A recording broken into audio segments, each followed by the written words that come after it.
Well, this is a very strange situation that Andy Schleck, Phil, is finding himself in. He's finding himself in a position where he keeps looking over his shoulder to say, where is Frank? Where's my brother? How can I help him to get into third place overall? He knows his own second place overall at the start of the day is fairly solid. But what he really wants to do, he would really like to try and leapfrog his brother, number 36 there, Frank, into third place. But I don't think he's got it in his legs. Franco Pelazzotti, the king of the mountains, comes up just a little bit off the back of the pace, but I think he's climbing himself back into this at the moment. These people have been standing right on both sides of the road since we started the climb today. And this is Kreuziger, who's now falling away. Kuczynski from the breakaway, sorry. Kuczynski from the early break is now been joined by Pelazzotti as we catch up with the maillot jaune here of Alberto Contador. Another acceleration from Andy Schleck, and again Contador just lifts the pace and goes with him. Seemingly no problems. Nibali quickly answers just about as the three are going again. In fact, Andy is using the motorbikes there as a target to try and chase them, but they get away from him. Well, it's their job to get out of the way. This battle, these accelerations remind me a little bit of the battle, Phil, that we had up here in the year 2000 when Marco Pantani and Armstrong were going head-to-head, and the little Italian climber Pantani just kept accelerating and accelerating, trying to distance Armstrong, and he couldn't. And that seems to be exactly the same thing that's happening to Andy Schleck with Alberto Contador. This is Kreuziger here being picked up by the Astana-led group, and this is Cloden, Armstrong. Here we are. Pelazzotti's got to them, and Vandenbroek looked over to see who's joining them. There is Bradley Wiggins, who is on a good day. I'm convinced of that now. Frank Schleck is on a bad day, and Armstrong, his day's just going wonderful. Just now he is holding his third place in the Tour de France. He's got less than 7.5 kilometers to go to the summit. Doesn't sound very far, does it? But we haven't even, Phil, yet climbed out of the tree line, and that's when this climb really starts to grip and get that little bit more difficult. It goes up to the summit, and the last 3 kilometers are in excess of 10%. But the wind may then become the ally of Lance Armstrong and prevent any further attacks from the climbers.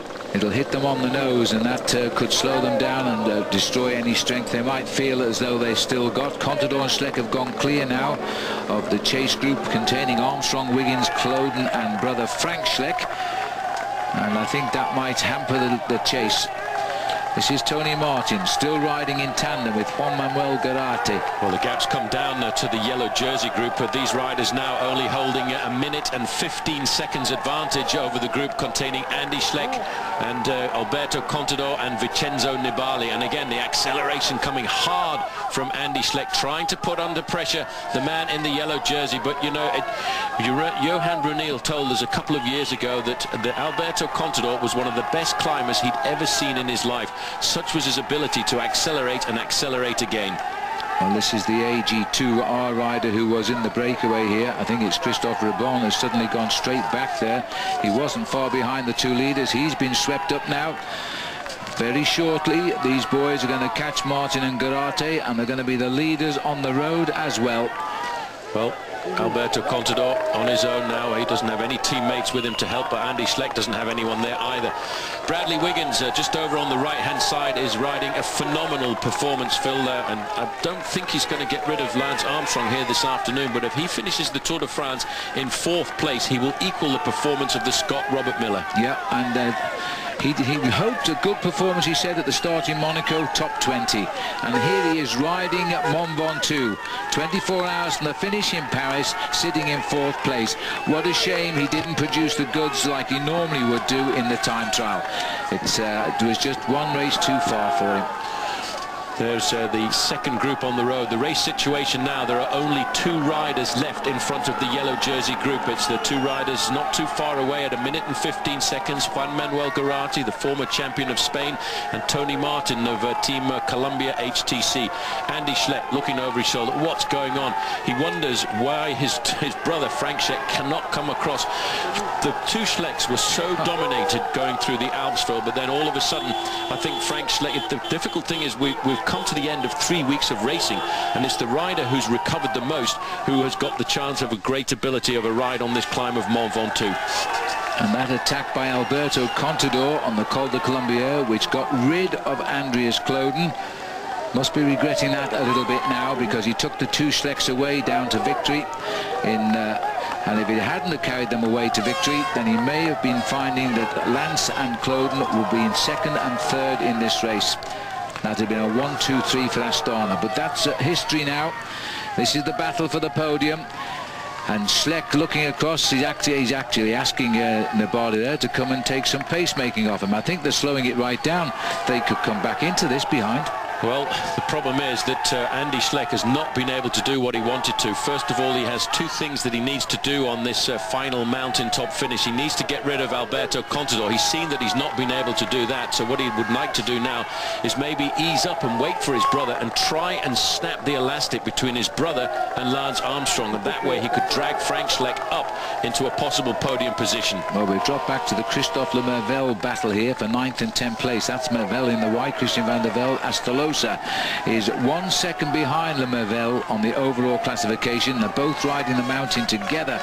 It's quite amazing, really. We're fast approaching now Charlie Reynard, and then we'll swing round to the left. The trees will disappear. They'll feel the wind then. And it's that fact, he's just gone round the corner here, Tony Martin, so he's on the last approach to Mont Ventoux now, and it's 5.8 kilometres of real tough road.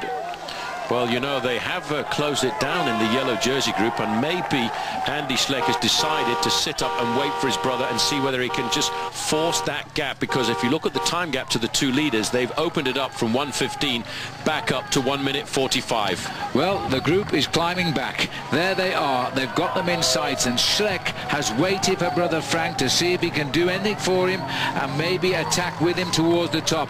But look at this. Armstrong and Cloden have got control of this chase group again. They've just lifted the pace enough. They're going to be back alongside the white and yellow jerseys. Astana are running out as the team winners of the Tour as well. Look at the crowd here. This is Charlie Reynard now as the riders swing for the summit, and attacked by Pellizotti as the flag of the United Kingdom's on the road there. And they're there for Bradley Wiggins, and he's right here. Well, I tell you what, yesterday on the run-in towards the finish, Franco Pellizotti, Phil, sat up with around about 20 kilometres to go. He was dropped on the final climb.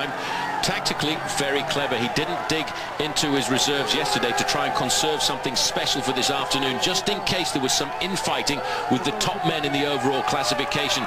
He leads the King of the Mountains classification, but he's a top bike rider, finished 3rd in the Giro d'Italia, won himself a stage, and now he's maybe going to take advantage of the marking of the heads of state of this group. Well, I've never seen scenes like this on Mont Ventoux in my life. There are probably 600,000 or 700,000 people on the climb today. There's been a solid line from the bottom in Bedouin. Pellizotti knows he's not marked by the race, and he's trying to run away with the day's win, and that's a fitting result when you're King of the Mountains. But the battle for seconds and the podium in Paris is still here. Nobody will counter the move of Pellizotti. If he's got the legs to catch the other 2, he could win this stage today. Frank Schleck, he's going back to see if he can find out where Andy's going back to see where brother Frank is, to just try and figure out what's going on. Why can't you follow me on the attacks here this afternoon? If you want to finish on the podium, mate, we've got to get clear as soon as possible. Well, these are the 2 leaders here, Tony Martin, and with him is Juan Manuel Garate. The fast approach now of the Polka Dot King of the Mountains winner, Franco Pellizotti, and the flags on the mountain here are for the United Kingdom. And with Mark Cavendish, Wiggins and Miller, we being the UK, a great Tour de France this year. The leaders are just inside 5 kilometres from the summit now. The battle for the podium is here. So this is they've come and merged together now as Wiggins looks for that 5 kilometre banner, 3 miles from the summit. You cannot get bigger crowds than this on Mont Ventoux. I don't know how we're holding them all here. Goodness knows where their cars are. We're up inside 5 kilometres from the summit. Luis Leon Sanchez, this is about the 3rd group on the road right now, with Van der Velde there as well. The battle between Astalosa and Lemervel, split by 1 second overall for 9th and 10th. But we're waiting for the arrival of Pellizotti up with the leaders.